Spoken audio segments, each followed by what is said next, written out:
who need to help businesses in tough economic times. Chuggers, criticised for hard sell tactics like pretending you dropped something to get your attention and chasing you down the road despite your polite knockback, are going to have to deal with these new measures. These new measures bar them from working within 3 metres of shop doorways, crossings and catch points, and shoppers now banned from pursuing you for more than 3 paces. Break those rules, and charities, or at least the private firms who employ chuggers on their behalf, could be fined. Each transgression will lead to a penalty point, and after 1,000 penalty points, they'll be fined £1 per point.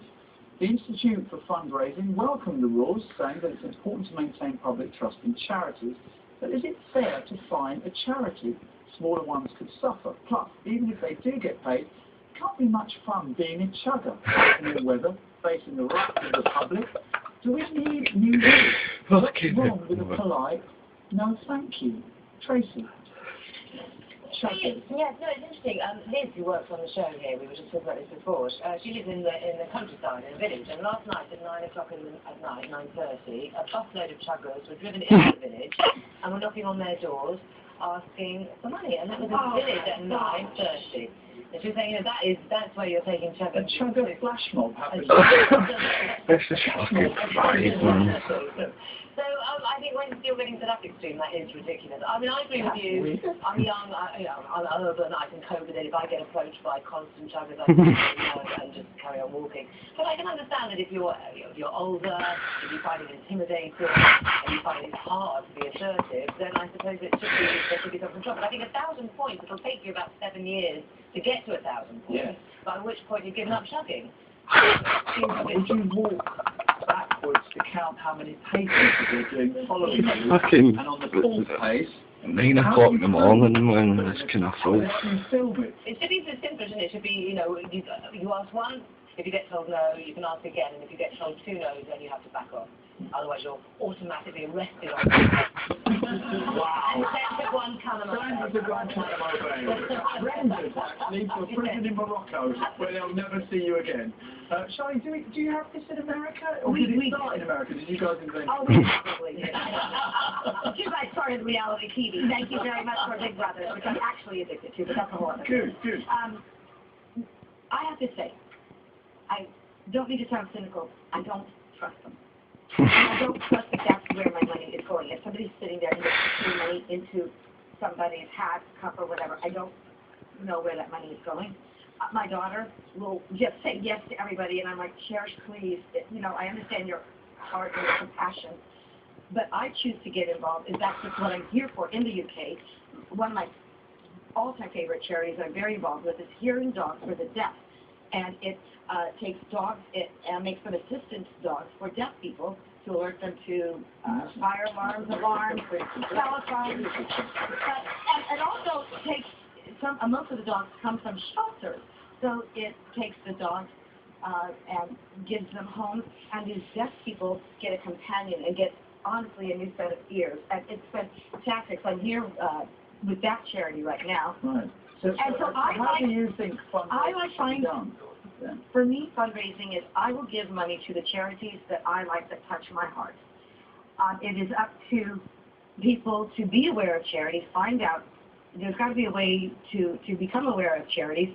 People such as yourself, myself, when you're involved, you can say Hearing Dogs for the Deaf or whatever, and it makes people aware of them.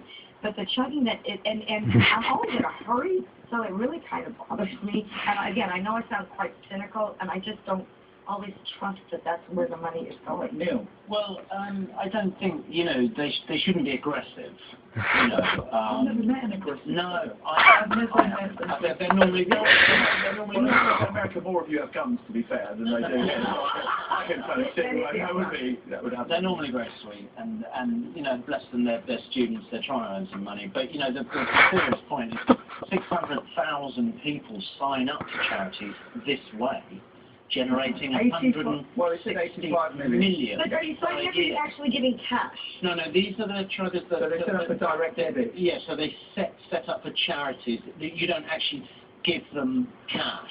You're signing up to the charity and they're asking you to sign up to it. They're in the street. Okay, then I misspoke because in America you just sort of put your cash in there, and that I don't. No, that I don't trust. But this generates 160 million pounds a year this way. So no, I don't think it should be stopped. I think £1,000 is a very harsh fine if they do that. But as Tracy pointed out, 1,000 points to get to that stage, and that's 1,000 transgressions.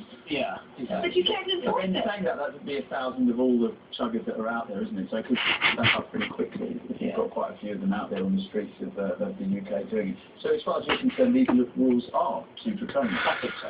How much of the money that is raised through chugging actually goes to the charity? I always wonder how much goes to admin and how much goes to. The way slightly. 25% is admin, is kind of the research that we've done here suggests that it's around that region, 25%. Yeah, and Shelter saying Scotland alone they paid, on the 11 million that the chuggers got for them, they paid 3 million to the chuggers in wages. So, I say fuck, I never get fuck all. Exactly. And of course with the government keep taking money back and I think that are suffering, or people through a recession are giving less, aren't they? So the charities have to do something. Maybe people should be learning how to deal with chuggers. I think they should be dealing with liquor.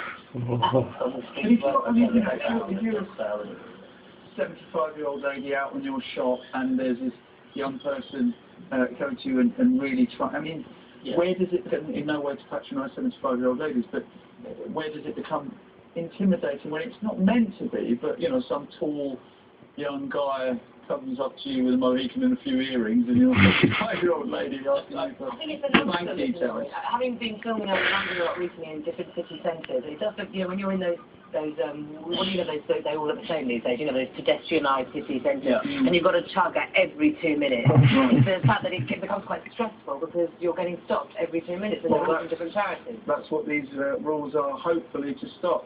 So that's what the panel thinks. After the break, it's your turn. Will the new rules for chuggers kill charity? Or maybe they'll make us give more to charity, just not via a clipboard on the high street. 0207 173 5555 is the only number in town for that. Your calls are nothing but after these very important messages. Only Manchester has completely banned chuggers from the town centre. Is this true or is it false? Find out after this.